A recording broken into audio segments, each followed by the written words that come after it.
What's up, everybody? Welcome to a brand new episode of Granny's Peach Tea. And yes, you have tuned into the comic book show on Pop Culture Bros, but we're going video games again tonight, as we tend to do from time to time. We're super excited for the new Super Mario Brothers movie that's coming out this week that we're going to talk about next week. So, as we typically do, we like themes, so we decided to go back and watch the original Super Mario Brothers from 1993, and I can tell you right now we have some thoughts. There are thoughts. There are definitely thoughts. We'll just leave it at that for now, but that is our movie of the week. And thank you for joining us on this Monday evening. If you're joining us on the Facebook live stream, if you're joining us on YouTube or Twitter or Instagram or wherever you found your audio-only podcast, we appreciate the support.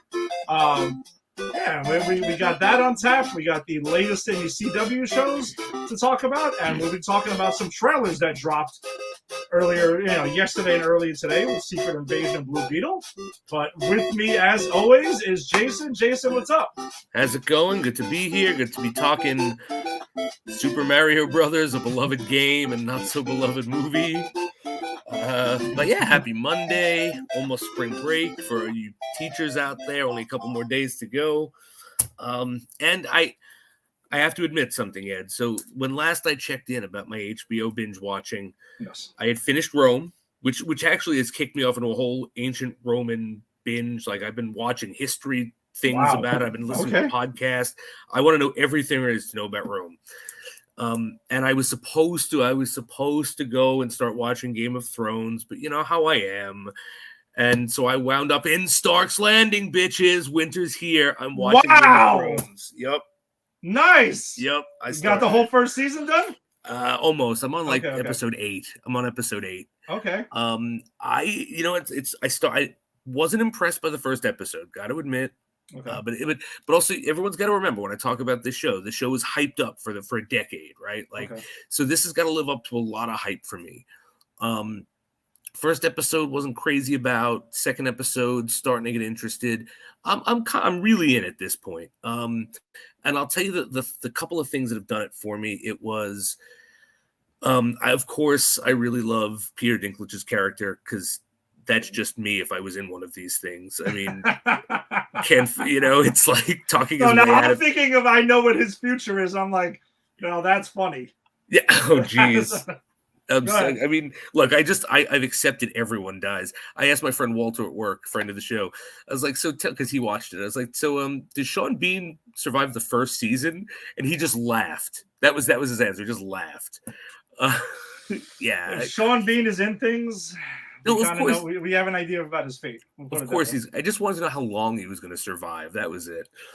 But no, I'm digging it. And one of the things that did it for me too was, so I have this thing with HBO shows, which I've shared on this show, about I don't like gratuitous sex. Like, I don't mind sex; it doesn't bother me. But like, it needs to have a purpose for the story or the plot or the character. And like, that was kind of my problem. The small problem I had with The Sopranos. It's like every episode I got to watch Tony bang someone. It doesn't mean anything, right? And I kind of got that here with Jason Momoa, friend of the show, Aquaman, when Khal Drogo and Daenerys, when they first get married, and because you have multiple shots of him just ramming her from behind like an animal, and I'm like, wow, this is kind of gratuitous. But I want to give the show credit because at some point, the sex and Daenerys's ability to take control of the sex and make it more tender is what gets them sort of together on the same page. It's what gives her a foothold into this kingdom, and what it actually is what makes her blossom as a character from there. So it's kind of like, you know what? I got to admit when I'm wrong. I thought that was gratuitous nothing, like I always get on these HBO shows, but it was a serious character moment in the show. So I thought that was awesome. Oh, and Jason Momoa pours molten hot fucking gold on the annoying brother's head. You got there. That was awesome. Yeah, you did get there, man. That I remember that brother like so deserved it because you really can't stand him. He's such a piece of shit. And when he gets that, you're like, yeah, fuck you, man. Because he has that line to Daenerys in like that first or second episode where he's like, yes, I knew what I was marrying you to. I would sell you to be fucked by every one of the people in the whatever the Bithraki if it meant getting my kingdom back. And it was like, yeah, that's everything you need to know about this guy. Yeah, he's a total shitbag, but he doesn't really last too long. Yeah, he's already dead. And just understand something though. You're seeing what most people's introduction to Jason Momoa was. Yes, and I'll tell you something. And this isn't like an insult in any way, but I don't understand how anyone watched this and went, "That's our Aquaman." That's why I remember when he was cast, I was like, "Really, that dude from Game of Thrones?" Okay, but then you find out he's like the nicest guy in the world. Right? Yeah, no, he's like the chillest guy, and he's great as Aquaman. I thought he was fantastic. I'm hoping they keep him, but yeah, no. Watching this, I'm like, that guy scares me. I mean, I don't see Aquaman there, but hey, they did something right in the DCU. Yeah, I mean, it was. You got to give Zack Snyder that. Like, he definitely saw. Well, again, like great actors at times are not who they can play characters who are nothing like them, and from what we gather is absolutely nothing like. I forgot his name on Game of Thrones, but whatever. Khal Drogo, yeah. So. Yeah, he's nothing like that. If anything, he's more like Aquaman. No, yeah, absolutely. He's the kind of guy who'd buy you a drink and take a picture with you or something in a fucking bar if you were, Yeah, exactly. I can buy that a hell of a lot more. So before I end my talk of Game of Thrones, I think every time I talk about it, I'm going to tell you who I want to win the throne at the point I'm at. All right, and I will stay completely. I'm not a spoiler guy, so I will stay. I mean, if I laugh, doesn't mean anything because I'm just scared. I'm rewatching Game of Thrones through you.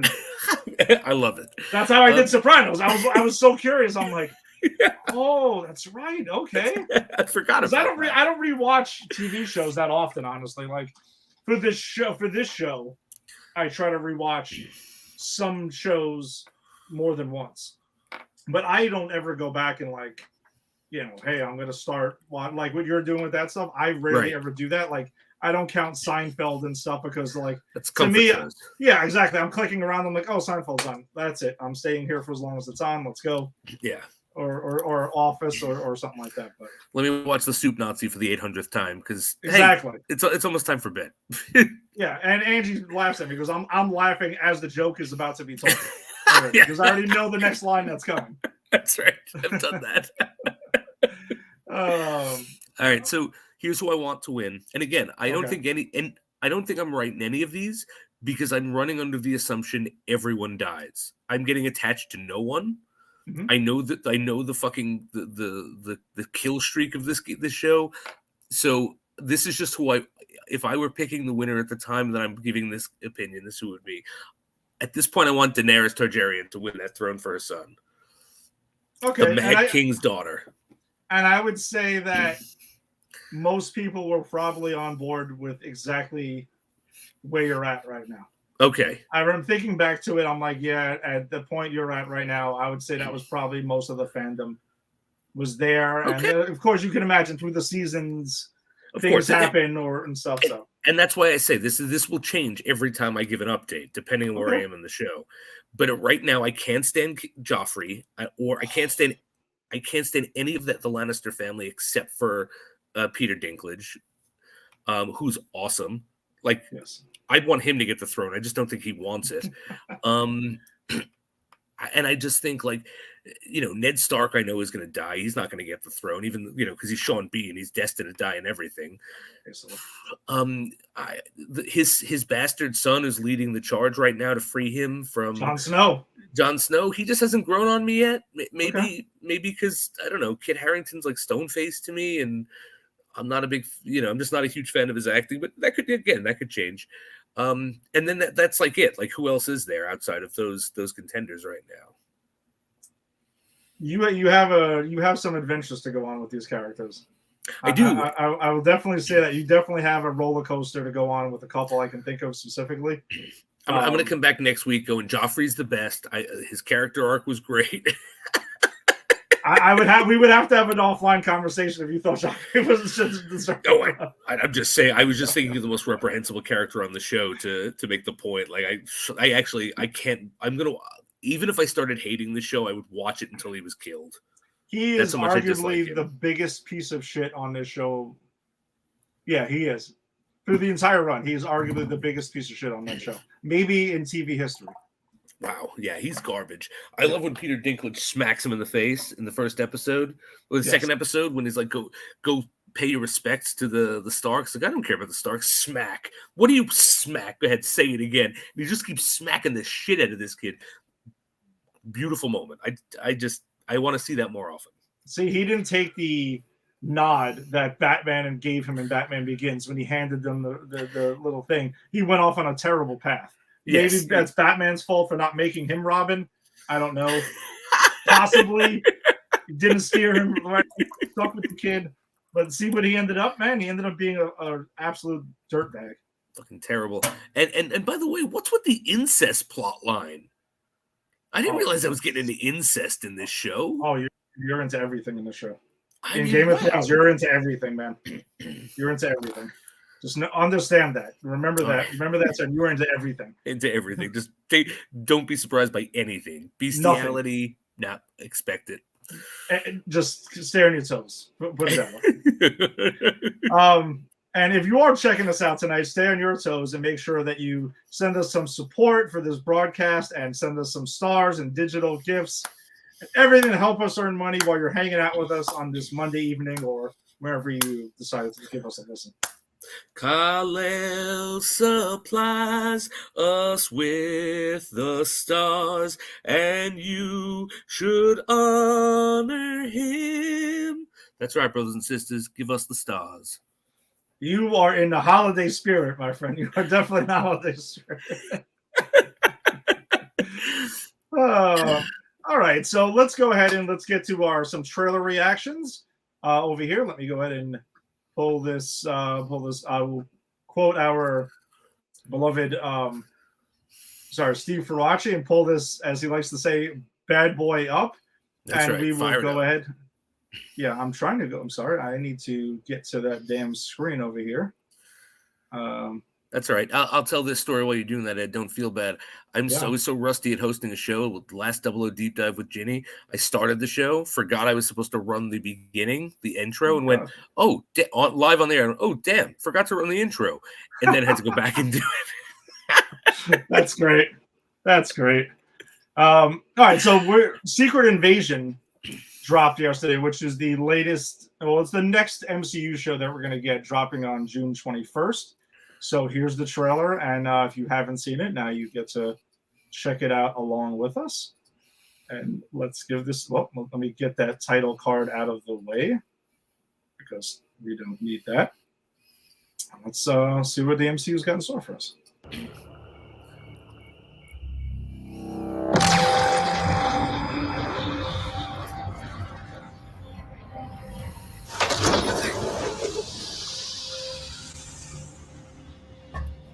It's either a Goomba or Nick Fury. Oh, it's Nick Fury. For years, you've been avoiding Earth. But I have called for your help plenty of other times, and you've been pretty content to let those calls go straight to voicemail. Yeah, well, this is different.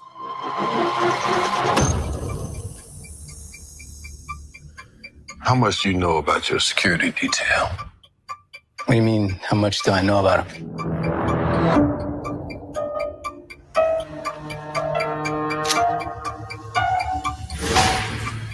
Fury, we gotta be very careful now.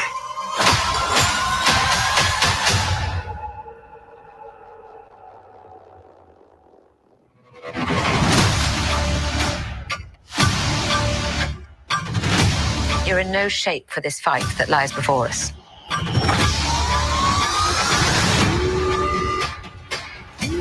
This is just the beginning. This is my war alone. And I'm the last person standing between them and what they really want.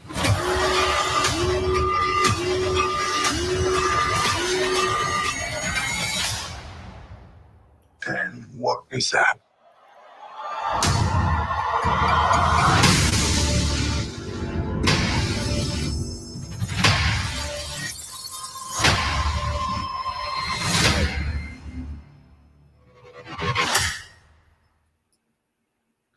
All right, pretty intense trailer there. Yeah, it looks like it's going to be kind of along the lines of Winter Soldier in the sense that it's like it seems to me like a Cold War era paranoia like spy thriller, you know, like I'm like here for it.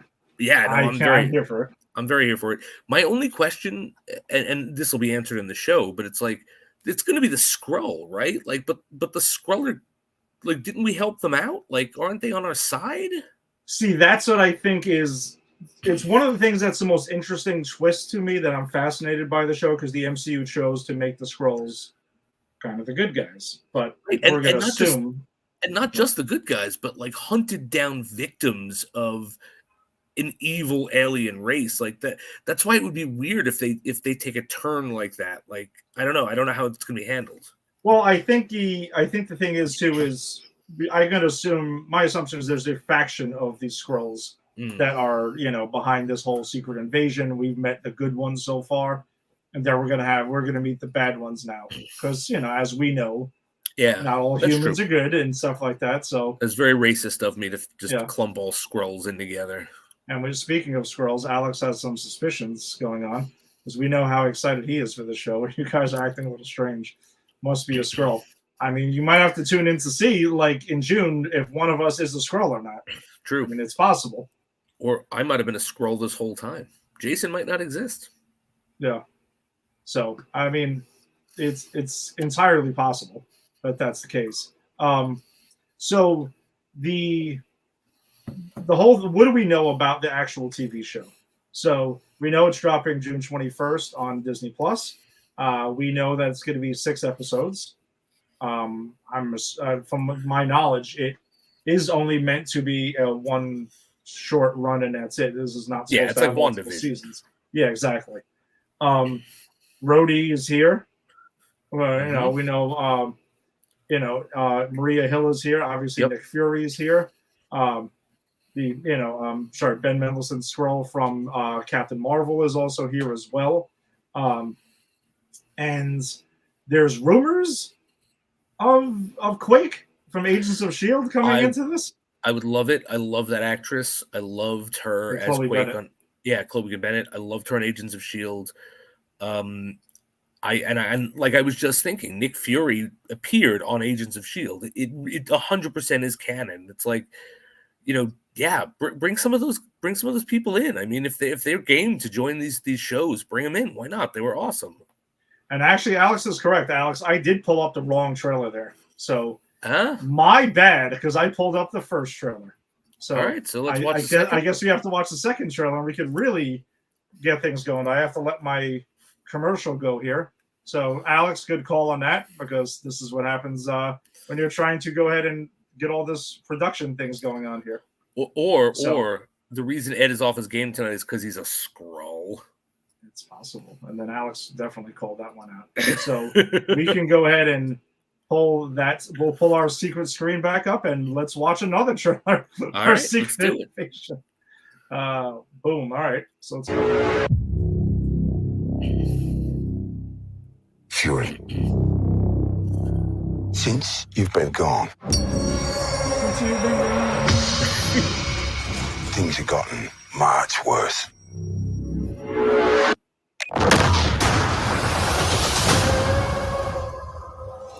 How you think I came back?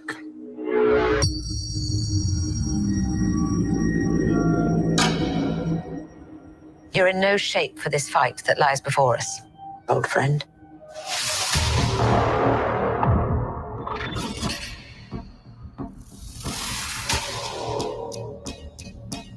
This is personal. Very few of us know about the wars fought in the shadows that have raged on this planet. Do you feel responsible?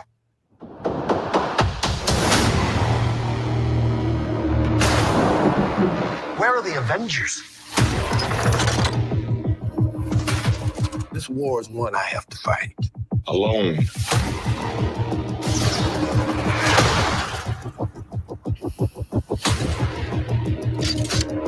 You're the most wanted man on the planet.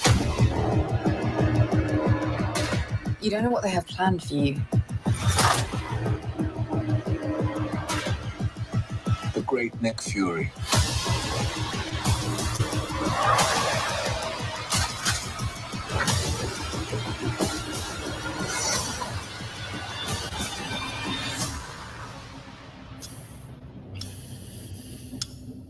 One last fight.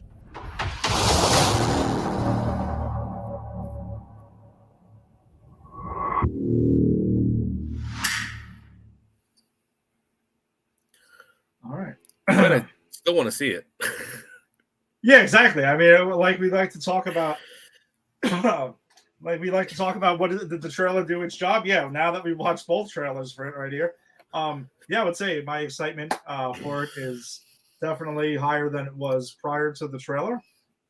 We did see some of the same footage, but we also saw some new footage here too. Possibly Super Skrull in there involved with the whole arm thing that's going on here. There was less Rhodey in the new trailer as well. Now, what's interesting too is that the comic book Secret Invasion, the main storyline in the comic books, was that it turns out that there were Skrulls who were impersonating various heroes throughout the Marvel Universe at that time, and it was going on for a while. And at the end of that run, that crossover, they went ahead and it turns out the ones who saved the day is Norman Osborn, right? Is that how he becomes a hero? Exactly. Norman Osborn's the one where the heroes technically fail, and Norman Osborn is the one who ends up becoming the new director, because they pretty much they get rid of S.H.I.E.L.D. and everything like that, because at the time Tony Stark is the head of S.H.I.E.L.D. in the comics. Right. So they pretty much abolish S.H.I.E.L.D. and are like, you guys suck pretty much. We're going to go to Norman Osborn and give him the whole thing that's there. He goes ahead and runs Sword, and he ends up creating the Dark Avengers. Oh, that's how the Dark Avengers are born. That's how the Dark Avengers are born. And he, at the time, Captain America was shot and dead by Red Skull, which they bring him back eventually, of course, and all of that. I mean, he's not Batman's parents or no, Uncle those Ben. are the rules exactly. You're Uncle Ben or Thomas or Martha Wayne, and that's it. Why did you say that name? Because it was in context. That's why I said that name, Batman. Fair enough. So he pretty much ends up creating the Dark Avengers, and he gets Venom to end up being Spider-Man, and Bullseye ends up becoming Hawkeye. He gives himself an old Iron Man suit and paints it as he becomes the Iron Patriot in that, and passes it off as, this is my ode to a fallen Steve Rogers and stuff like that. Yeah, there's pretty much everyone who goes ahead and replaces somebody else. They even get Draken to go ahead and be the Wolverine of the Dark Avengers. I read the Dark Avengers run, and it was really cool. Okay, I got to check that out. It is it's a lot of fun. So, do you think this ends with a setup for like the team that Elaine Bennis is putting together? With Julia Louis-Dreyfus' character, forget her name. Val. Val, yeah. Do you think this is because she's setting up something like that, right? She's setting up the Thunderbolts, which I don't think as much as I would like to see the Dark Avengers make an appearance in the MCU, because that would be really cool. I don't think we're going to get that, and I would love to be wrong on this one. But yeah, it's probably more of a setup for the Dark Avengers, because in this, the questions are being asked of where are the Avengers? And the last we saw, they're kind of disbanded at the moment. There's no one's officially recruited the Avengers again to go ahead and to take up the mantle. So they're kind of in flux at the moment, right? So my guess is, in the absence of the Avengers, she goes ahead and is like, this is why we need the Thunderbolts. Yeah, and this could help set that up. Yeah, and that's what I was thinking. If this is going to be a stepping stone to that, because I think that would make sense. Yeah, no, we're in lockstep. Then that's kind of where I'm guessing this is going by the end of this, because we know we're getting a Thunderbolts movie soon enough. So that's getting set up little by little here and there with each appearance by Val or Elaine Bennis, whichever Elaine Bennis. Get out! Pushes down Nick Fury. Right, exactly. I can see that. Oh man. So I'm excited for this whole run that we got coming out here, and I've said it a couple of times on this show. Yeah, we've gotten a lot of Phase 4. We've gotten more comedic Marvel, and as much as I've enjoyed it, I'm here for more serious Marvel, kind of getting back to some of that. Same. I mean, Phase 4 had to set up new characters. There were hits and misses, but yeah, I'm ready to get back on the serious train. I'm ready to get let's get fighting. Let's get something good going on. Yeah, agreed. Oh. All right. So yeah, definitely. Whoa, gotta get that. So yeah, can't wait for that to come out. Yeah. We got our ideas of what we're saving. Oh, this is actually some stuff here. So Jader's hyped, which you can't wait for it too. Yeah, absolutely, man. Alex is wondering if Mojo is in it. Oh, don't tease me. Don't tease me. Look, the third X-Men movie the MCU puts out, if Mojo's not in it, I quit the show. Oh my god! Wow. Third X-Men movie, dude. Well, we got a long. I know we got a long time to go for that, but man, something's like, man. So welcome to episode 753. This is the third X-Men movie in my last episode. Screw this, man. I'm too old for this shit. We'll just drop the mic and end the show. That's it. The whole series, the podcast ends there. Rick, their friend of the show, as well as Jader and Alex. War Machine is a Skrull. Finally have a reason why he feels different since Iron Man 1. Actually, that would kind of be brilliant if they did something like that. that would be hilarious. All right, and we had another trailer that dropped earlier today. DC, the latest in the DCU. Well, we still got the Flash coming in between then, but coming this summer though, we do have Blue Beetle, which dropped earlier today. So let's take a look at that. Let's see what we got in store for Blue Beetle. And full screen. Mr. Reyes, you finished scraping the gum off that lounger or what? Everything right now feels so out of reach. You always land on your feet, bro. You're Hyman. They don't get out much. I just want to rap. Jenny? Guard that with your life, but do not open it. You went in to get us jobs, and all you brought back was a hamburger? Okay, I don't think it's a burger. You haven't looked? What the hell is that? How did you get it to do that? I think he likes me.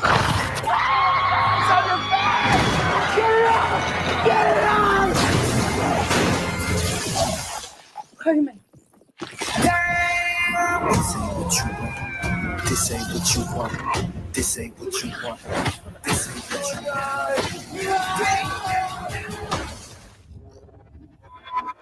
What the? Host acquired. Who said that? Okay, it's gonna be okay.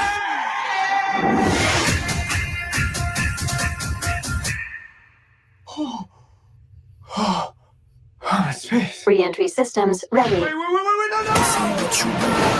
This ain't what you want. This ain't what you want. What is going on? I just want to rock. It's It's called the Scarab. It's some kind of world-destroying weapon. It's designed to protect its host. This ain't what you want. Sometimes it does what you want, and sometimes it doesn't. Body out of here. I think I cut a bus in half. The Scarab chose you, but it belongs to me. That love you feel for your family makes you weak. I just wanna rock. You won't kill my dog, stand on my money, don't know my side. The universe has sent you a gift, and you have to figure out what you're gonna do with it. That's my heart. 1, 2, 3, 4, throw up the 5. Whatever you can imagine, I can create. Let's party. Nice choice. I just wanna rock.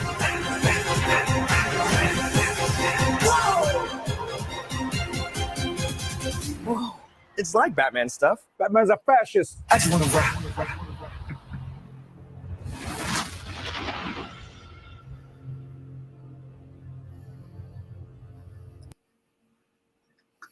All right, Jason.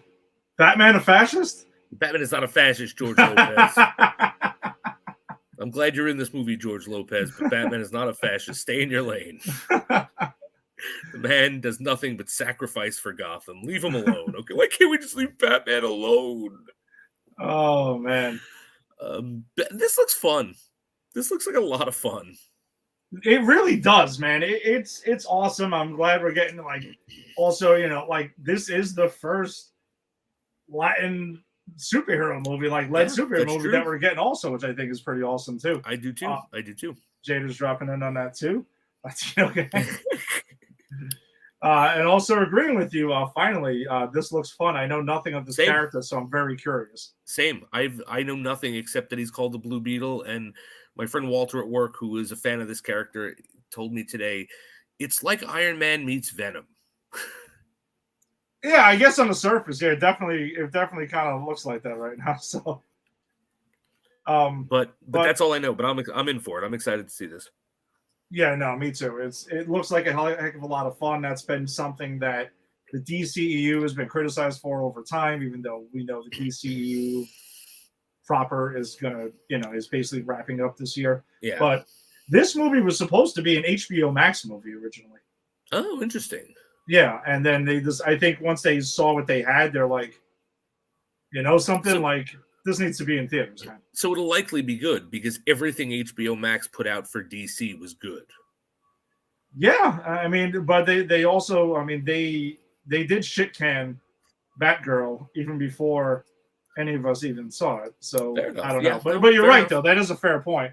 That if we go by the HBO Max theory, I mean, then this movie should be awesome. Stargirl was great. Titans was great. Doom Patrol was great. Like they've been putting out quality stuff. So. Yeah. And this is one of the characters too that we don't know if they'll be carried over to the DCU. Once that begins. And you know what that's going to depend on? Box office. If this does well, Gunn will bring them over. I kind of think that's where we're at right now because that's why Shazam, which we all thought was going to be a shoe-in, which we enjoyed the movie, but we acknowledge that it's not a great film. Yeah, it's a solid film. It's fun, but it's not. Yeah, it's not great. Yeah. So I'm surprised it didn't do better, but I'm not surprised it didn't do a lot better. You know what I mean? Like I thought the name Shazam and the fact that it was a sequel would carry it more. Mm-hmm. But but I'm not surprised that it didn't break records or anything. All right, so let's go ahead. Rick has a question over here. Has Batman on the big screen ever had a minority as his villain? Good question. Well, no. No, I don't believe so.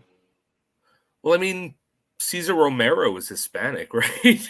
I mean, it's true, actually. He technically was.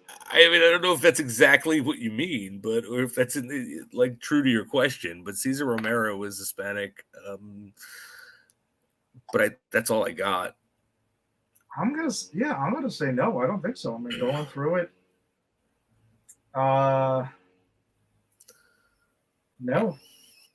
I mean, it almost happened if they would have kept Billy D. Williams as Harvey Dent. Yes, my first instinct was to say Billy D. Williams, but he was just Harvey Dent in that movie. He was not a bad guy in that movie. All right, so for Rick, by the way, that apparently Cesar Romero counts. Okay, good. There we go. Then that's it. You've answered your own question. Fishetic, you've done it again. You could have had 2. Oh, wow. So Farachi is saying Penguin was a minority. Not too many penguin humans running around. That's true. All right. So the answer to Rick is yes. I guess the Batman has faced a minority as a villain. I don't know where that came from in here because I don't think he's facing off against George Lopez or Beetle in this universe. How awesome would it be if George Lopez was the next Batman villain? And you don't watch Cobra Kai, right? No, I haven't seen it yet. I will eventually, but look, I'm just getting to Game of Thrones. You see how long it takes me to get to shit.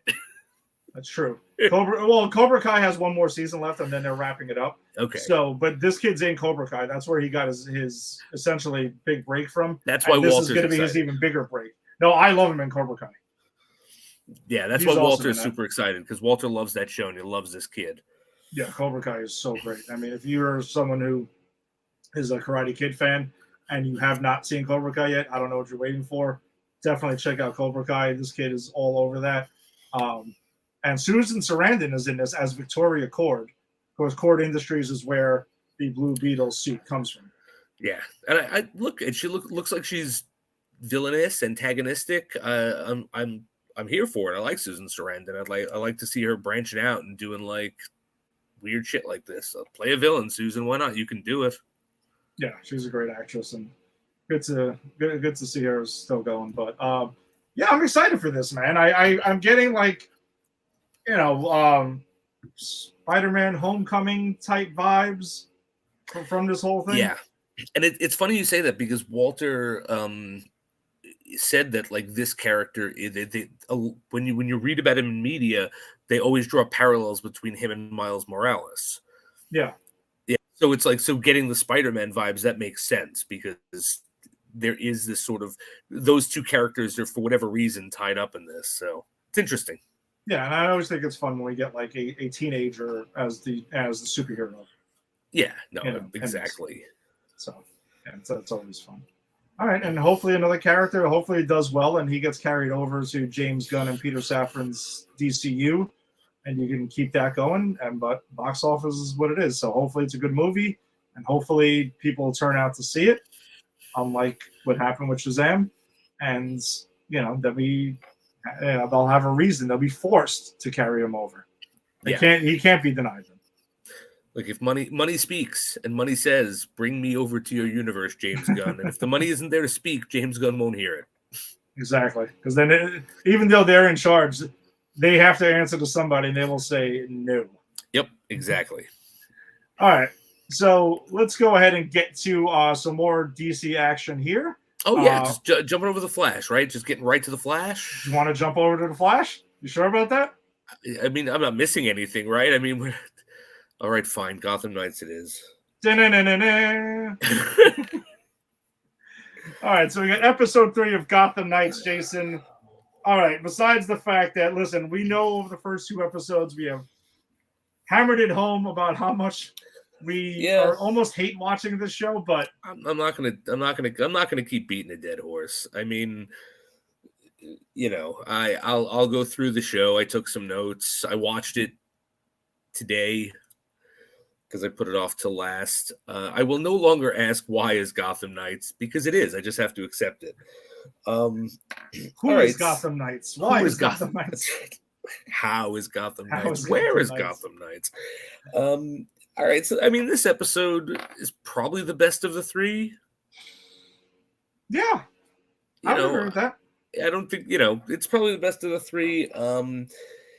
You get more of the mutant gang, which and a little story arc with Robin, which I thought was interesting, where she takes down the head of the mutant gang, and then as a result, like that, the mutant gang takes over a big ball. They pull a Joker pretty much. Like they just pretty much go, oh yeah, we're gonna gas this place if you don't do what we want, and then they wind up, their plan is to gas it anyway. I thought the Jill Kelly, is that Jill Kelly or what's her name? Carrie Kelly. I thought the Carrie Kelly like stuff, like, you know, going to make Bruce proud and taking down the mutants, I thought that was interesting. I don't love that it's the mutant gang because it seems out of place in the world we're in. Like, the mutant gang makes sense in the Dark Knight Returns because it's, and I've said this before, the same thing with Carrie Kelly, because it's this weird dystopian story, but this isn't a dystopian story, but yet we have these weird mutant characters, and but I mean, whatever, but at least it was interesting to see something Batman. Well, they do say in that one line, someone does ask if they're actual mutants or not, and at least I guess they sort of addressed the elephant in the room with that. Are they mutants? Or are they not? And it's kind of like, hey, yeah, they just use that. No, it just sounds cool. Yeah, which is fine. And for me, at least, if you're going to use the mutant gang and you're going to use Carrie Kelly, at least we can connect some dots of some sort. I guess. I guess. I can't look.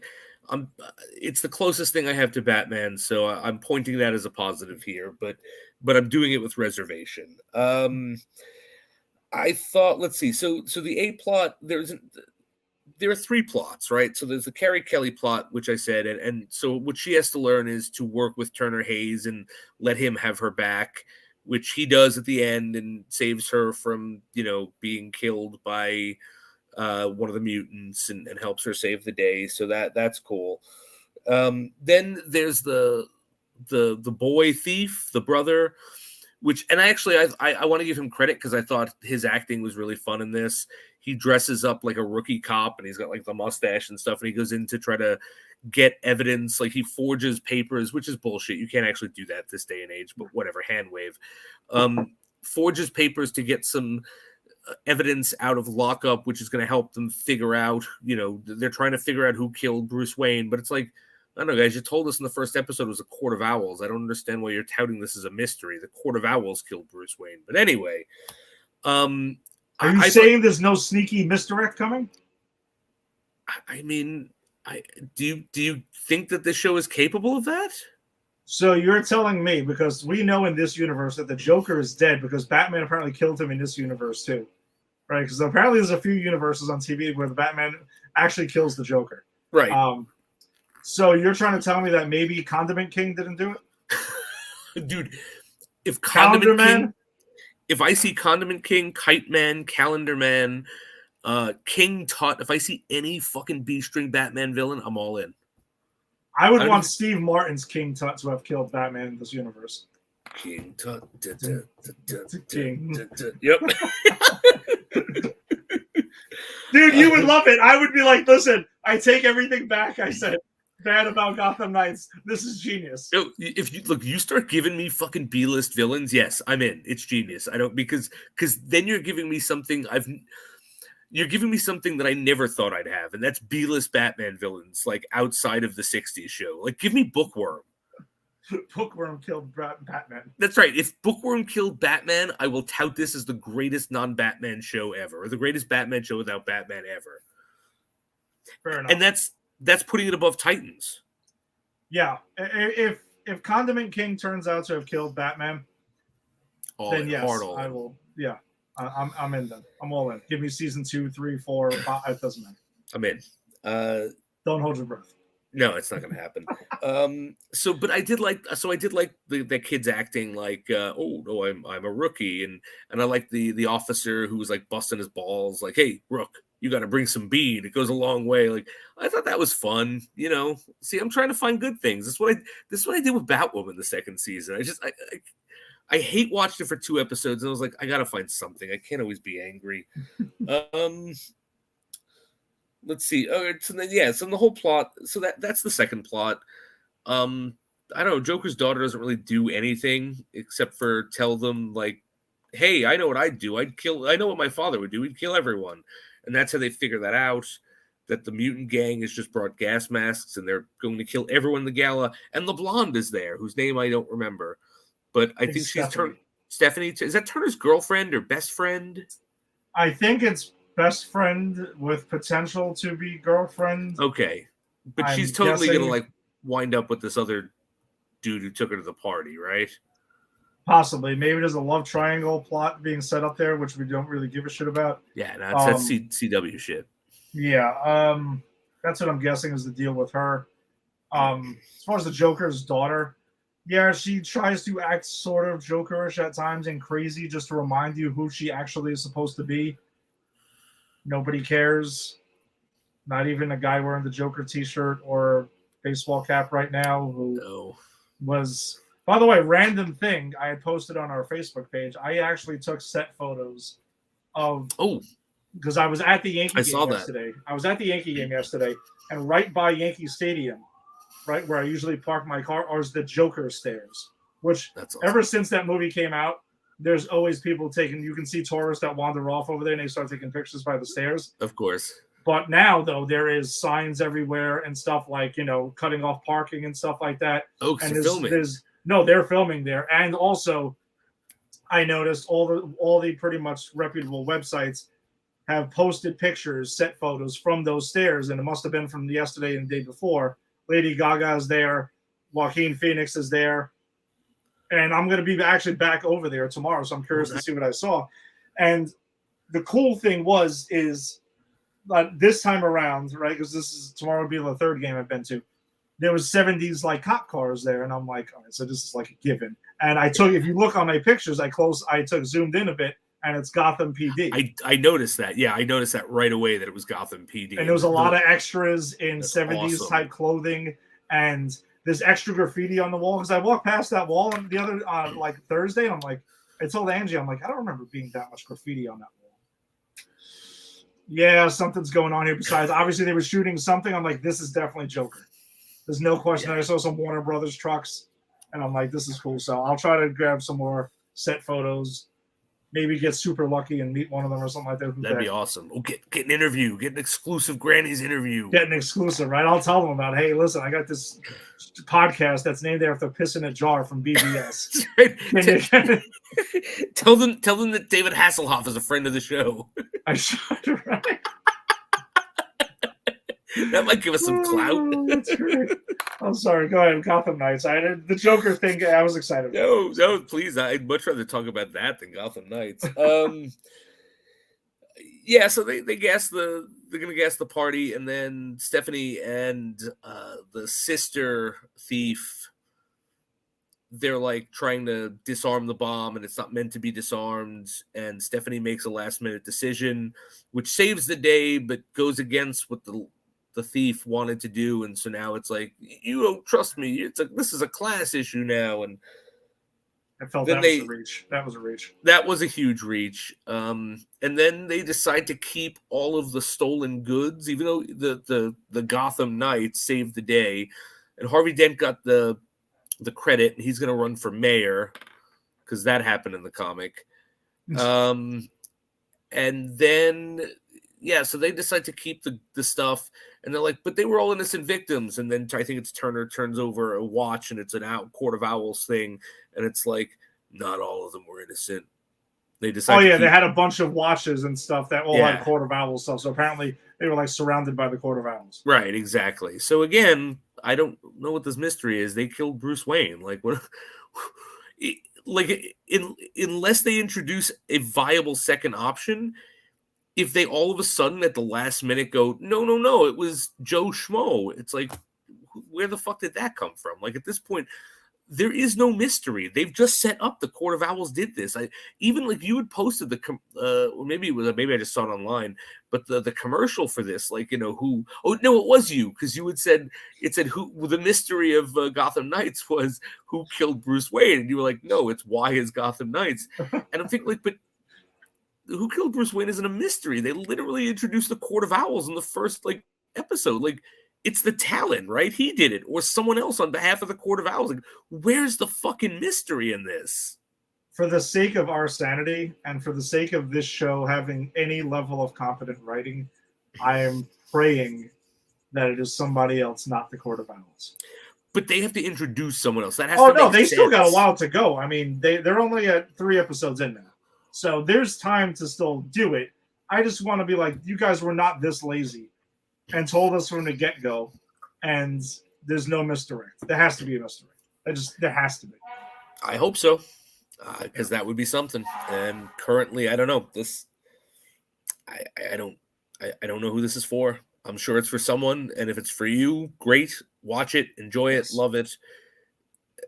It's not for me. I'm still a no-go on this. Yeah, but we will at least say that this episode was better than this is the best of the three so far. Best of the three so far. Silver linings, my friend. Yep. Yeah, exactly. Hey, I pointed out the positive things. That's true. This is true. And I got sidetracked on a random Joker sequel story. So there you go. The best part of the conversation. All right. Well, let's go ahead and jump over to another CW show that is wrapping up its run, and that's The Flash, season 9, episode 7. Jason, why? And I know we asked this question last week, and I'm going to ask it again.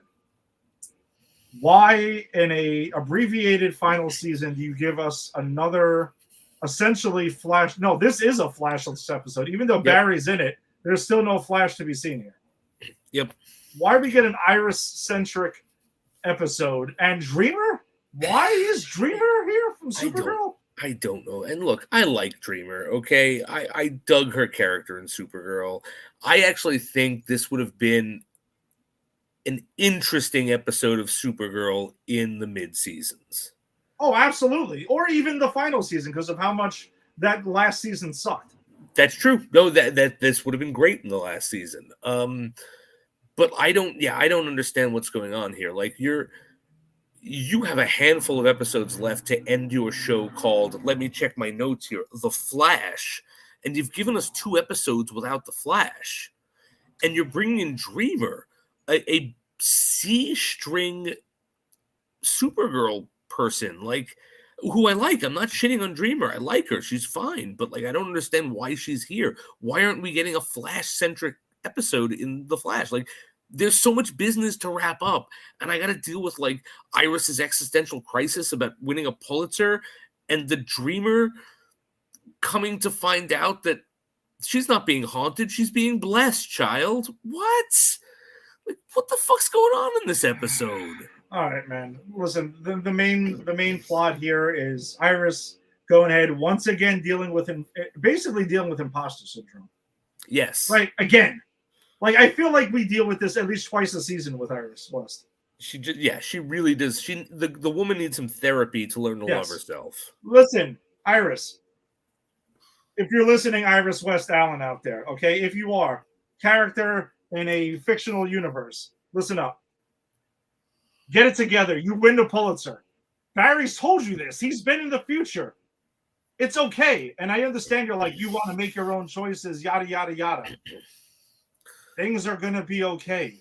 You know this. And you had to be reassured that you, like Destiny, it's pretty much said in the episode, Destiny is achieved by the choices that you made up to it. No shit. Yeah, right. Right. No shit. So enough with this. Like, enough with Iris. It's almost like they're trying to make Iris so important, and she's just not that interesting with this. And plus, again, final season of The Flash. This should be, like, exciting. This should be 100 miles an hour every episode. You only got 10 of them. I'm hoping and praying the last 3 are that. I don't know about that now. If it's going to happen. We essentially stopped the Batwoman villain. I forget what they're called already, but you know what I'm talking. Red Death. We essentially stopped Red Death in their tracks to have 2 Flashless episodes. Yes. You could have kept that. You could have milked that Red Death storyline that for could have been the whole season. And I thought that's what I thought we were getting, and I was excited about this. That could have been the whole season, and Red Death could have literally been putting together, like she kind of was in the beginning, her own fucking team. Yes. And that's how we could have gotten whatever throwback that you want to bring from whatever of these, these seasons. Like, we had Luck Girl. I don't know why she had to be there, but, like, that didn't need to be a standalone Luck Girl episode. She could have been brought on by Red Death, but we got rid of Red Death for this. And then the B plot is, I'm sorry, Mark and Keon hanging out because he has a dream that he's basically that she's into him? That's the dream. In this scene, there's a lot of dreaming going on. I'm just letting that be known. There's a whole lot of dreaming going on in this episode, and that's the B plot. And Mark is like, "Oh, you obviously look like Frost, and yes, you were born because I was trying to resurrect Frost." Again, why are we still on this? This is like taking over the Chester, what's her name, storyline that is being dragged out. Allegra storyline. I can't believe I actually forgot her name for once because I mean, she just is useless as usual, but. That's the B plot that we get in this? Yeah, they're worse than Chester and Allegra because Chester has at least 3 episodes where I like him in, and Allegra is just there. I actively fucking hate Mark. Yes. And I think Keon is the most boring piece of shit, and what a terrible waste of that actress to literally make her this boring fucking nothing piece of shit character when she was playing 2 very interesting characters beforehand. It's rough. So, and a couple of details I want to point out before we move, because that's honestly all you need to know about this episode. Dreamer finds out she meets the OG Dreamer, and that's it. Iris gets reassured once again that she's got greatness ahead of her. Awesome. So, apparently in the dream, though, the beginning scene, Keon, Mark were getting it on. That was right off the bat. Thank you. I appreciate that setup. Yes, that was right off the bat in that to get. And Jason, what is one thing I have complained about this entire season and multiple seasons about The Flash, which Barry actually decides to do in this episode? Oh, yeah. Openly says it now. I did think about you when Iris is in trouble. I got to call the Justice League.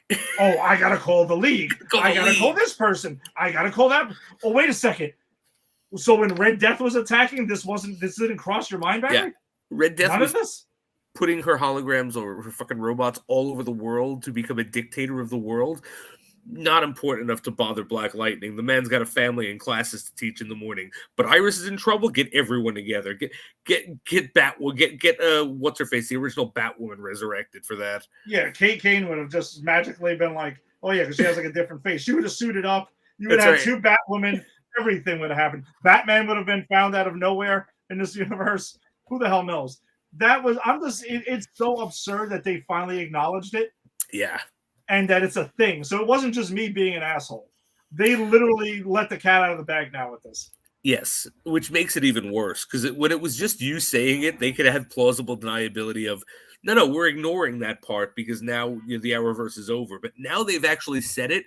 So it opens up the question, why haven't you done that in fucking apocalyptic times before, Barry Allen?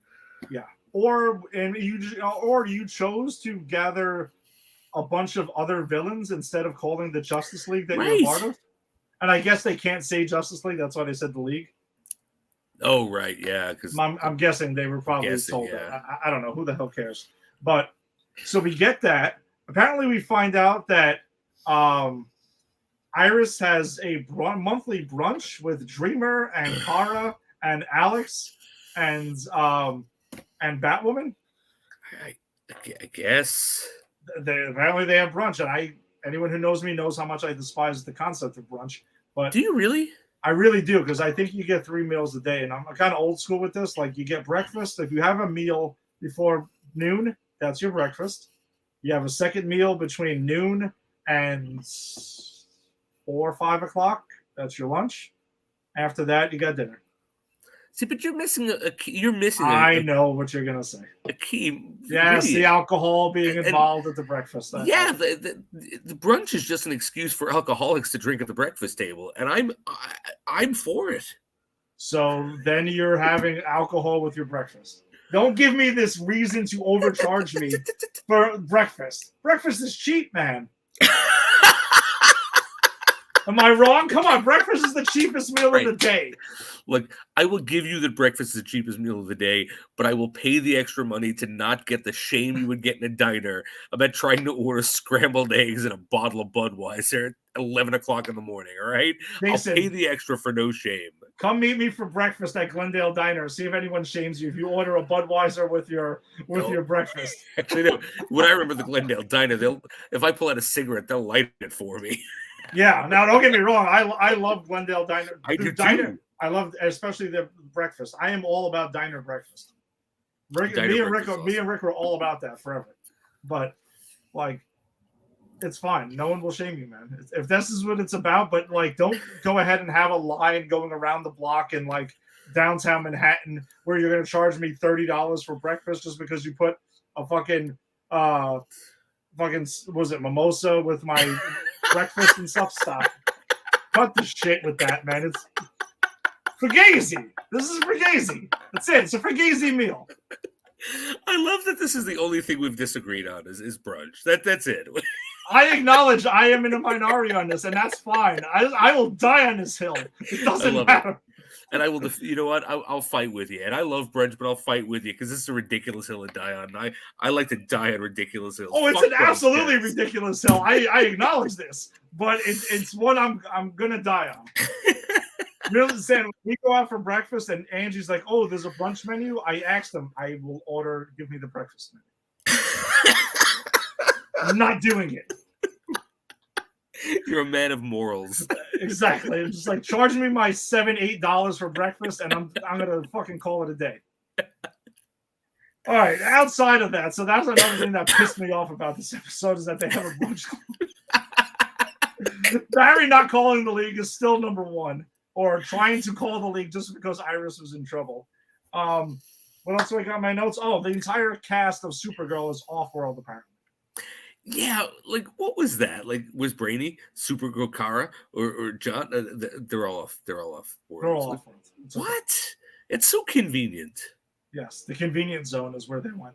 Yeah, the convenience zone. They were stuck. They were snuck into the convenience zone. That's right. Swear it. No. Sorry. All right. Well, that's pretty much the Flash here. So we have no moving forward of a season whatsoever. We're just kind of shrugging along. And we got 3 episodes left. Yeah, and it's still. I'm gonna say this though. I will say it's not as eye-rolling as the final season of Supergirl still, because that really had us angry. This is mainly being knocked for being boring. You're probably right. I'm going to admit to you that I flushed that last season of Supergirl out of my memory. I don't remember anything about it. I probably couldn't tell you a lot of details unless I absolutely sat down. I might even have to watch our old episodes to find out the details of that shit. Fair, yeah, I tried to flush it too, but I don't remember being. This hasn't made me. This has frustrated me, but not made me like super angry yet. Yeah, I'm not angry. I'm just, you know what it is? I'm not angry. I'm sad. Yeah, because I'm like, this was a once great show. This was better in my opinion than Arrow. And it had more longevity of greatness than Arrow did. Arrow, yeah, I think peak Arrow was toe to toe with peak Flash, but this had a longer run of sustained excellence. Yeah, Arrow had like 3 excellent seasons, then it started to wane. I think this had 4.5. I think it starts to wane halfway through the 5th season, the Cicada season, but it does start like really strong. So like, yeah, so I'm just kind of sad. This is like just watching it limp to the end. It's like, oh man, I want it to end not out of hate, but just because I don't want to see this thing in pain anymore. This is so boring. Yeah, that's. But we do know in episode 9 we're getting Oliver Queen back, so that I will be excited for going into regardless. And then we'll see what happens. Because if they totally shit the bed on that episode, yeah, I'm going to be actually angry. Going into the final episode. You think we're going to get any Black Lightning? We better. I mean, I hope so, right? That should be if that's the episode where the league actually forms, then it will give me happiness. Yes. That would I'm be hoping awesome. that's what happens, that the league actually forms. That would be cool. So. All right, let's get to our final CW show of the week, and that's Superman and Lois, Season 3, Episode 3. Another super strong episode. I'm not going to say this was my favorite episode of the season so far, but there's a lot of weight to this episode, man. Like, a lot of weight. I'll give it that. not that I disliked it at all, because I didn't dislike the episode, but we got some Superman action. But like the main thing here is that Lois is going to start her chemotherapy, and she tries to go to begin her treatment, and kind of gets sidetracked, sort of on purpose, to go follow Bruno Mannheim again, because that's her white whale, as she says. She's been after this guy forever, so she wants an excuse to, because she's scared. I mean, which I can only imagine one would be petrified in that situation. To go after Bruno Mannheim. And the second time she goes, I thought was the most interesting, because she, like, Clark goes with her and then gets called away by this mudslide in Nepal or something like that it is. Yeah, I think it was Nepal. I think it was Nepal. And he goes and has to leave because she's like, obviously, I can go handle this. You can go ahead and save a bunch of lives. And he has to go do that. And then she kind of is like, all right, I'm going to go. I got my out right now to go ahead and ditch that. And everyone around her, all the other supporting characters, like, she tells them all in the beginning, and it is sad. And her father breaks down and stuff like that. Oh, which I love that scene, because her father, not to interrupt you, but her father is such a hard ass, and like he fucks up all the time. And he admits it, like we saw with what he did with John Irons, this little girl, like, you know, I'm going to reach out to you to recruit you. And then he even said, like, no, I'm bad with relationships. Like, watching him break down like that was so powerful. And the fact that he is in Clark's face, like, no, you have to make sure she goes to these things. You cannot let this, like, watching him like step up to be in that dad role, I thought was a really cool thing to see from this character. Yeah, completely agreed. And the other person that's dealing with this in a super heavy way is obviously Clark, because he's having dreams of him trying to, as Superman, trying to fly to save her, like I'm sure he's done hundreds of times at this point in this Superman's career. And the metropolis is falling, everything is falling, but he can't get to her. And it is a powerful thing to say, this is Superman, who can do anything, save anybody, do all this stuff, but this is the one thing that he can't save her from, is cancer. And I think, you know, we've talked about why I found the Superman character boring in, you know, many episodes, but this show really does it does know how to put Superman in jeopardy, because throw a fucking planet at Lois. Nah, Superman's got that, not a problem. Give Lois cancer. Well, there's nothing he can do, because, you know, and that's the horrible thing about disease, right? There's nothing you can do. It simply is what it is, and you have to fight it, and you have to accept if you can't win it. And Superman is a guy who can literally bring gods to their knees, but here he is just as helpless. And what a brilliant stroke of writing to go, you know what Superman needs? He needs someone he loves to fight cancer, because he can't do anything. That levels him with every other superhero and gives him vulnerability. And I just, again, kudos to this show. This show is brilliant. This show, the writers of this show understand what you could say problems that the movies have had. Yes. Like, I'm assuming that they went ahead and watched those movies, were like, all right, this is the overwhelming underlining problem with writing a Superman story. How do we make him vulnerable and humanize him? And this show does it each and every time. Mm-hmm. And this is why, if you're a Superman fan, highly recommend this show, because it's an awesome show. Like, I know it's on CW, and some people have a thing about that. Forget that shit. Pretend it's on. Watch it on HBO Max if it makes you feel better, because it's on there as well. Yeah, and look, I'm not a huge Superman guy. I've said that. I mean, I wasn't. I've founded this First Church of Kal-El. I am a convert now. God, thank you, Red Sun. Let's all bask under he. But like, I came into this show not being a fan of Superman, and this show has given me a new appreciation for this character. Like, I've said it before, and I'll keep saying it. This is my favorite live-action Superman that's ever been put out. I'm just going to say it. Like, this is the most interesting I've ever found this character. Yeah, and I'm with you 100%. As much as I enjoy Henry Cavill, like, this is definitely the best live-action Superman that we've gotten yet. And I never would have thought in a million years, when this show was announced, that would say that, because prior to this show, this Superman on CW was essentially a jobber to use wrestling terms.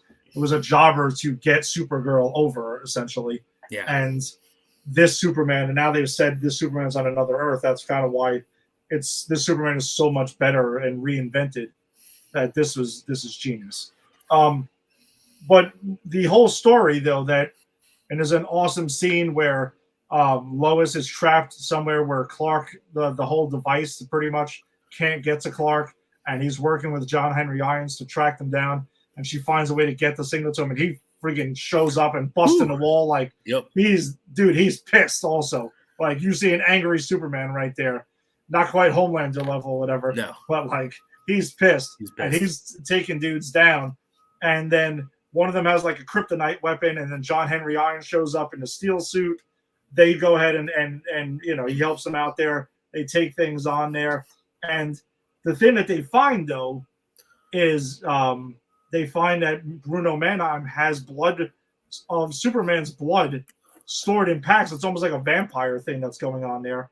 And I guess that's how he's giving superpowers out to various people that are working for him. So that's the kind of thing that's going down there. We get a B and a C plot here too. The B plot pretty much is Jonathan Kent has a new truck that gets stolen by his girlfriend's father, who, she kind of pushes back against him initially because she's like, oh, you're only saying that because, we're kind of poor. And, my father, is kind of like, just down, he just seems like, they portray them as being like a poor family. And that's why you stole the truck. And it's like, no, I blamed him because he was looking at my truck and asking questions. Like, we've all been there where someone's trying to steal some shit from you. They start asking weird questions about it and implying things. And that's what's going down here. That was a sketchy moment too. He's like, oh, nice truck. Where'd you get it? How much was it? Where do you keep the title? Where do you keep the deed? Like, I was watching that going, this is her father?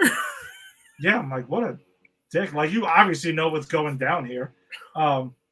And it turns out that Jonathan was right. They do this whole bus thing where they find out the truck is there, and there's all these dudes that are in this like barn that have these trucks there, and Jonathan's using his powers to kind of like find the shit and everything like that. So that's a cool subplot that they have there, and that's not going to end there. That'll pick up next week. And the C plot is apparently Lana has some security cameras installed, as well as a brand new security system by John Henry Irons there. I called this. They're gonna be getting it on this season. I called this. Yeah, and Kyle is not having it at all. He's like, even though Kyle looks like he's moving on pretty well with sorry, what's her face? Is it Bebo? I forget her name, but yeah, it's pretty much the one who runs the Smallville Gazette. Who cute as hell. Cute as hell. Yeah, I'm not knocking him. He's trying to move on with his life too, but you can tell he's jealous there. He is jealous, but he's got to just let it go because John Henry Irons, he's a better man than him. He's a better fit for the mayor. I actually love this John Henry Irons. This actor, I think I only know him from this, but I love him on this. Yeah, no, he's awesome. He's not like, well, I felt like the John Henry Irons that we like alluded to in the Reign of the Superman and everything like that was kind of like this Earth's one where they say he was kind of into some shady business. Yes. This is like the good guy, John Henry Irons, who was from another one that unfortunately was destroyed. So yeah, I mean, smooth sailing still for Superman and Lois. Yeah, I don't think we've had one dud. No. Knock on wood. Not one dud. dud. Exactly. I can say that they've had some lesser episodes, but no, still not a dud. No, I've been on this ride. I'm in with this. Like I know it's only got what, a year left, maybe 2 years left. Like they kind of did make an announcement that it's well, yeah. James Gunn said it would be another year or two because he even said straight out, he goes, people like this show, so yeah, another year or two. So we might get 4 seasons, maybe we get 5 seasons. And you know what? I'm not even going to complain about that because that's enough. I mean, with the CW shows, apparently 4 or 5 years is the number where you kind of want to end it on top. Because apparently things go south after that. again, just look at the Flash. Flash, you got Arrow. Black Lightning knew when to end it. Legends actually went stronger than they're the ones. Because Legends had the ability to go, we're going to reinvent ourselves every year for like the fun of it. They literally could do anything and it didn't matter. So like that was like how that show got canceled. I don't know, because they literally just could have kept going. It's unfortunate that happened. Like this is the year we're stuck in board games, guys. Bang. Done. Westerns, done. Anything. Yeah, I never would have thought that, man. That would have been the one that had the best longevity out of all CW shows. Never would have saw that coming. But all right, so that brings us to our movie of the week. As you can see by our opening theme and our background, we decided to take a trip back to 1993 when Jason and I were 13 years old to watch the Super Mario Brothers live action movie before the new animated movie comes out. A lot of excitement around the new movie. So we did what we do, and we go back and watch the OG stuff. Could be crap, could be not, but it's usually kind of fun to do.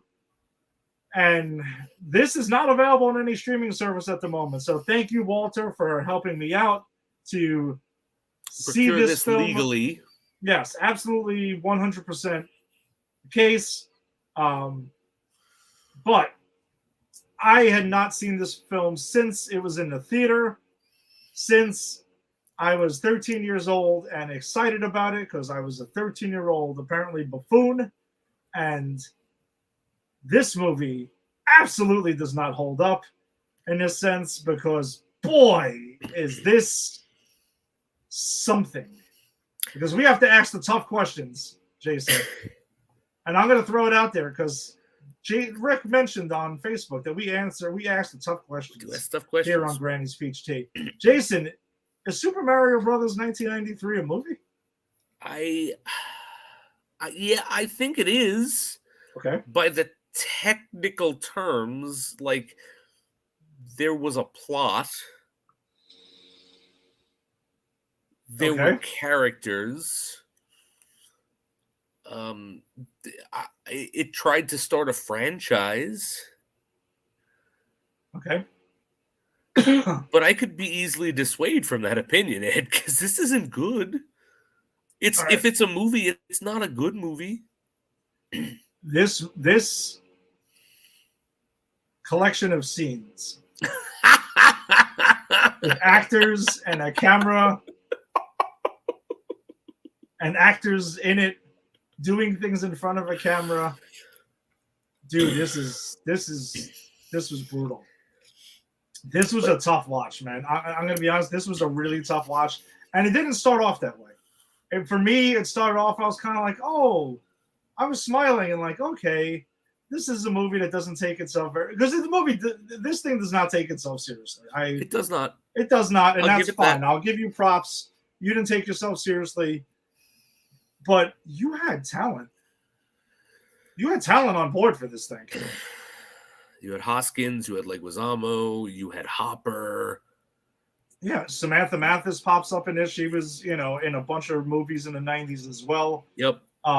Who's the woman who plays Hopper's wife? Fiona Shaw is in this, and she was in Harry Potter and stuff like that. She really was good. in Andor for Star Wars fans. Yeah, she was. Yeah, there's talent here. But here's my question, Ed. Did you not get full of nostalgia when you saw all your favorite moments from the Super Mario video games in this movie? Like the time you had to stealthily ride up an elevator and get Goombas in trench coats dancing, or the time you had to seduce a woman in red latex to steal her asteroid, or the time you had to have Iggy and Ziggy, whatever the fuck their names are, lead a revolution against Bowser. Like, my question is, what video game were the writers of this playing?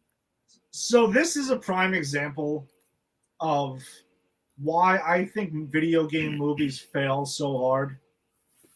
Right? It's because they have tried so many times to adapt simple video games with simple plot lines because they're super popular, and they try to do the, you want to say soulless cash grab over here. to this. And the thing is, I don't particularly love using that term because I think the case can be made for almost anything, adapting something to be a soulless cash grab. But no, but I disagree. If something is good and if something is true to the source material, I don't. Okay. It might be. Look, we're of course we do things to make money. As like Rick was fucking with me about on the Facebook page. Like, of course, I know that we all do things to make money, but the difference between a soulless cash grab and making a quality product for profit is a big difference. And this is not a quality product. No, but I mean, I think this is like I was saying, this is the example of a video game being very popular at the time, and this game was out for a while at this point. This is 1983. I mean, it came out Super Mario Brothers, the first one came out in 86. Yeah, 86, right? So it's been out for a little bit at this time. Many sequels been made already. At this point, we got Super Mario 3, which I think is the apex of those games. Super Mario 3 was phenomenal. I mean, absolutely phenomenal. But it's a simple story of the Mario Brothers initially, and when you try to expand to make it a 2-hour movie on a simple premise, plumbers, they are plumbers, and that's another thing I think people forget, that we want to see the plumbers doing plumbing things, which they do in this film. So they do. They do stick to that. But this is when you get this adaptation of trying to make more of it than it is. Plumbers save princess, jump on things, and that's it. But I also think even more so, it's a complete disregard at any attempt of understanding even the simplicity of the material, because, excuse me, they make this movie in like a post-apocalyptic dystopian sci-fi, and it's like, but Super Mario Brothers is a fantasy. Like, why are we like looking at, why is Cooper running for president in this fucking Blade Runner world? None of that is in the movie. I mean, in the game. In the game, rather. I'm sorry. None of that is in the game. Like, and there's a scene which could have almost very closely resembled something from a Super Mario game, but they had to get rid of that because we can't have anything resemble Super Mario, and that's when Mario faces off against Koopa, like right at the end, and he starts running the bomb across the bridge, and it's like, oh, see, that could have been cool because the bomb could have walked through Koopa's legs and triggered the bridge, and he could have fallen, and that would have been a reference to the video game. But no, the bomb falls and nothing happens with that, and then they're just arguing, and there's no reference to the video game at all, and so it's like, it's not just that this is bad. This has nothing to do with Super Mario Brothers, the fucking video game, which is why we were there to see it as kids. Well, I didn't see it as a kid, but you were there to see it as a kid. No, I flocked to it because, I mean, shit, we all loved Super Mario Brothers, and they were, you know, I mean, I'm guessing SNES came out already at that. Yeah, SNES was already out at that time. Have been, yeah. Yeah, that was already out. That's why we got Yoshi in this. And which was stupid. Yoshi was stupid in this. Oh, horrible. But the point is, the name existed, so that was the case. And then Luigi is the one who has the whole romantic thing with the princess. I don't understand that. Like, like Luigi's kind of the main character of this movie. Kind of, yeah. Which I don't mind. Like, I'm a Luigi fan. Like, I like Luigi in the games. I kind of feel bad for him. He's always in Mario's shadow, but again, like, that's not a Mario thing. Like, I don't understand why he gets the romantic thing. Is it because Bob Hoskins is old? I mean, is that it? What do you think of the casting of Bob Hoskins as Mario? It's bad. Yeah, it's bad, and I like Bob Hoskins. Like, and I think he's doing a fine job with what he's been given here, because the man is an immense talent. Like, Who Framed Roger Rabbit is one of my favorite movies of all time, and he's part of that. But like, he doesn't sound. I don't. You know what? I don't even need to sound. I don't even need him to sound like he's from Brooklyn. He doesn't. He's not Mario. He's just a cranky old middle-aged plumber from Brooklyn who's pissed at his brother all the time, and it's like, I don't know. Is that what Mario's all about? I thought Mario was all about saving the princess. Yeah, that whole storyline just doesn't work for me. John Leguizamo is Luigi in this, which it was crazy seeing like really young John Leguizamo again. That is crazy. It's been a little while, and I like him a lot. I actually think I don't think he's a great Luigi because I don't think anything's great about this movie, but I could see a world with a good director and a script where he would have been a good Luigi or great Luigi. No, he's an immense talent as well. Yeah. I saw his one man show, which I thought was phenomenal. And he's great in other things too. And I'm sure we'll get to Spawn eventually, where he's clowning that. We're gonna have to, yeah. Yeah, we'll get to that probably sometime this year, I guess. I don't know. We have a lot of shows to go. But that the whole Luigi thing doesn't work for me here. Dennis Hopper's King Koopa, I don't even know what he's supposed to be. Yeah, what the fuck is going on with him? Like the whole I'm gonna lay out the plot. This convoluted piece of shit plot. Apparently, the dinosaur world and the human world split into different dimensions, but their dimension sucks, and we don't know why. It's the comet, Handwave, the comet. Yes, and the only way to rejoin the dimensions is to put the comet core back in the comet of that original comet that destroyed it to begin with. Mm-hmm. And they couldn't have done this because there was a spell or something to keep them out. But the Scapellis, which are the antagonist plumbers, broke the seal, pun intended, and let them out. Like, this plot is so convoluted. I had trouble following along with that too, and also because I probably didn't care really, and the shard of the comet was with Daisy, who, by the way, can clear this up for me, by the way, all right? Because I'm a little hazy on this at the moment. So the princess in Super Mario Brothers, Daisy, and then there's Princess Peach, and then there's Princess Toadstool. They're all the same person, right? Okay, so I'm not going crazy here. They're all the same. They were just attaching names to the princess at some point, and there's 3 different names. There might even be more, for all I know. Yeah, it's Princess Toadstool, Princess Peach, and it's all the same person. Okay, so I did have that in this movie. They happened to choose Daisy to be it, which is fine. Doesn't matter. I'm sure when we see the new one on Thursday night, we might get Princess Peach or whoever we're getting now. Oh, we are seeing that this Thursday, aren't we? We are in 3D. We are. Yes, 8:00 at the Midway. We'll be seeing the new Super Mario Brothers movie, which I'm hearing good things about already. Okay, good. So that I'm excited for. Also animated, so a little bit different, but it's getting a positive buzz so far. This whole thing is shit. I mean, it really is. And I'm not saying like, oh my god, breaking news, Super Mario Brothers from 1983 is shit. It's just the main crime it commits is what Jason said, though, is that this isn't based on Super Mario Brothers. This is them. I just think they had a simple premise. 2 plumbers go ahead. They save Princess from King Koopa. That's the essential of the first game, right? That's pretty much it. This, they were like, all right, let's take that, but we got to draw it out to 2 hours. Let's create this whole other fucking thing. We'll just use the names, and that's it. And that's what they do. And that's the biggest offense that this movie says, because it's not a Super Mario Brothers movie.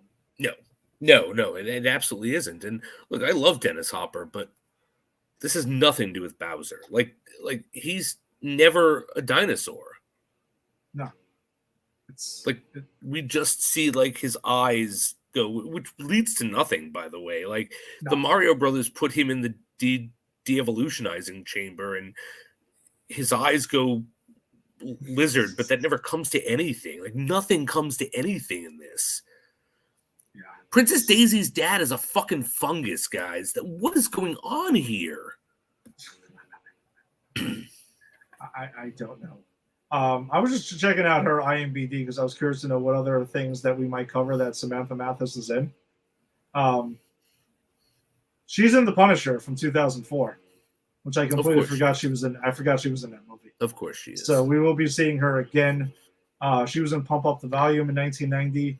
Oh, I like that movie. Yeah, she was in Broken Arrow with John Travolta and Okay. Christian Slater, which I enjoyed as well. She likes working with Christian Slater. Yes, she was also. I do remember her in American Psycho. Who was she in American Psycho?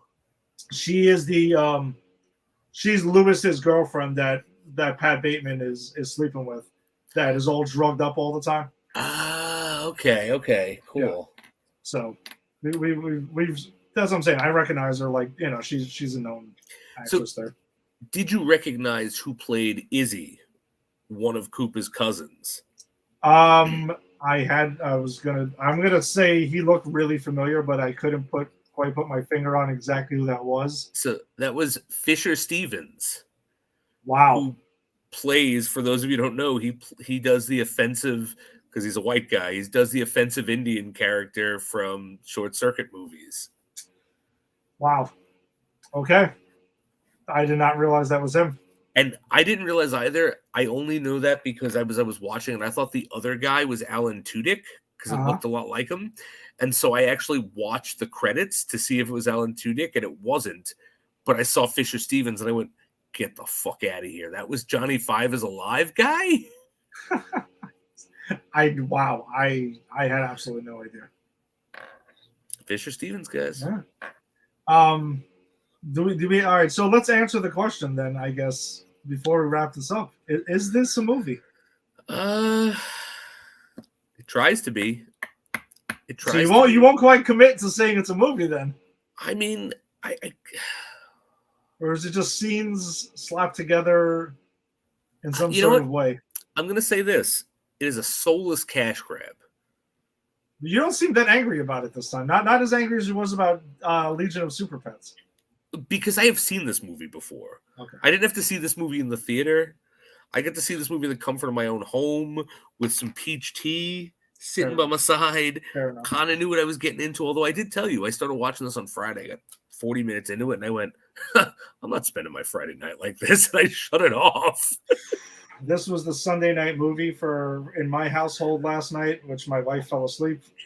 Lucky Good job, her. Angie. Good job. Yeah.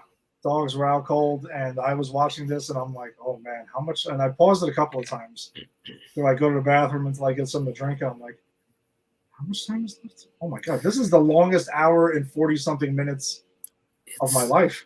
It's so bad. And it's so stupid. I want to point out just some stupid things. So they're driving through the like to escape the Mario Brothers, go from World. I don't know if you remember seeing Super Mario Brothers World 4-5, where you have to steal a cop car, and I remember this. Yeah, I remember that, and you get into that whole fucking chase scene where you're being chased, and you got to go on top of the car to get away. Or that scene, like the whole thing about like, hey Luigi, which way do we go? Oh, go to the valley. All right, I'm going the tunnel. Good. I wanted you to go to the tunnel. Then why'd you say the valley? Because you do the opposite of what it's like. The fuck are you guys doing? What are you, children? There are questions that will never be answered. I don't know what the hell that was about. It was so stupid. And then the end of this movie, the franchise starter, which is like this.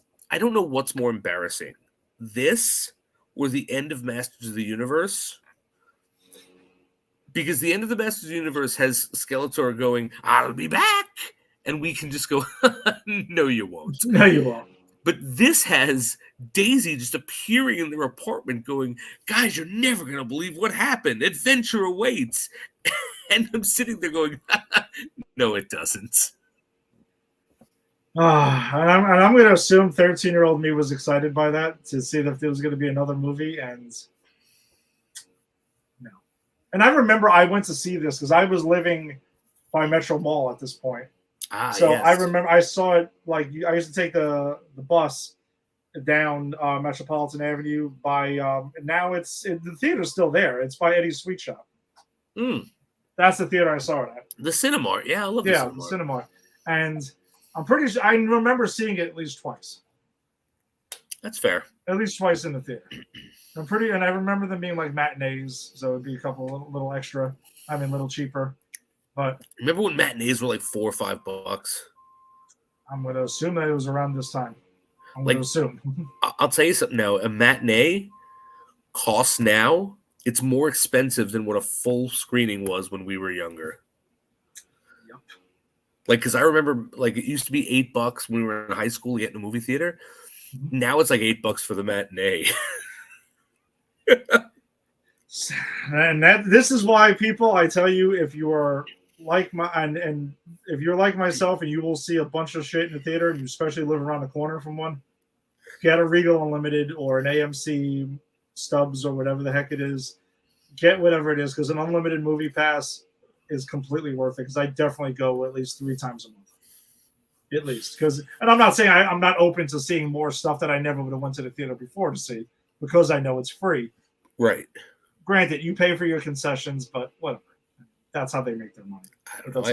I love the movie theater experience. So like, my dream is to have a house big enough where I could have my own home movie theater, so I could have the movie theater experience with my friends and no one else. That would be awesome. Wouldn't that be awesome? That would be absolutely awesome. Yeah. If I ever hit it big and stuff, that would be one of the things.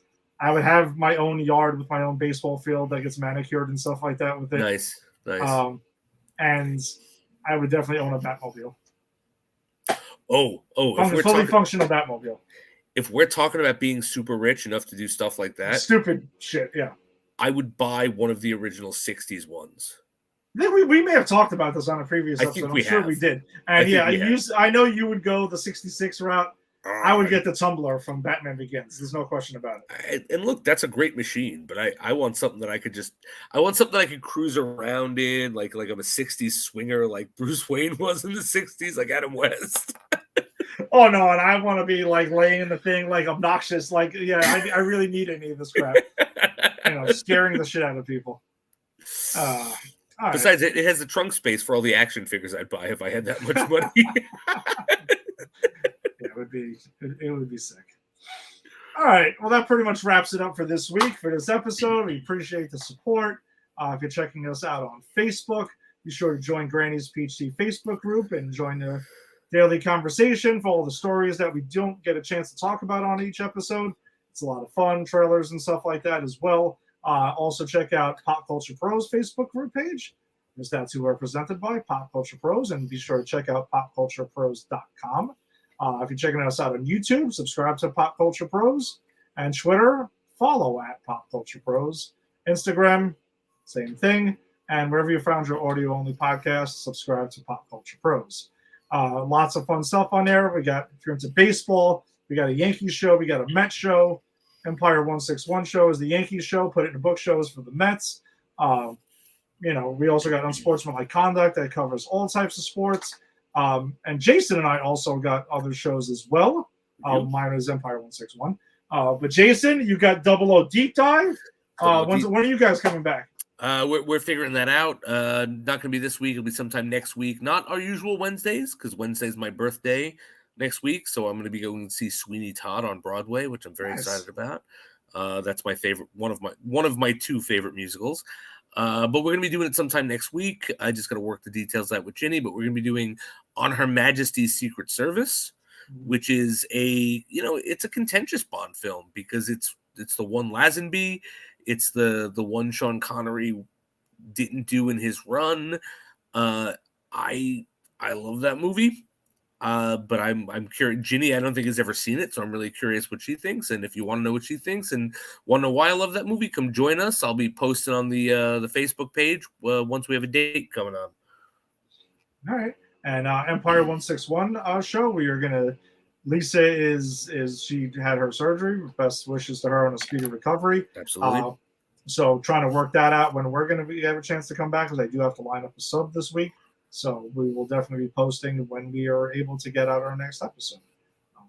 So be sure to check that out. And that's it. And next week, you can come check us out as we will be talking about the new Super Mario Brothers movie that is dropping, the animated feature. Excited to see that. We'll be talking about the latest episodes of The Flash and Gotham Knights and Superman and Lois. So be sure to check that out. And we'll see you guys next week. All right? Peace.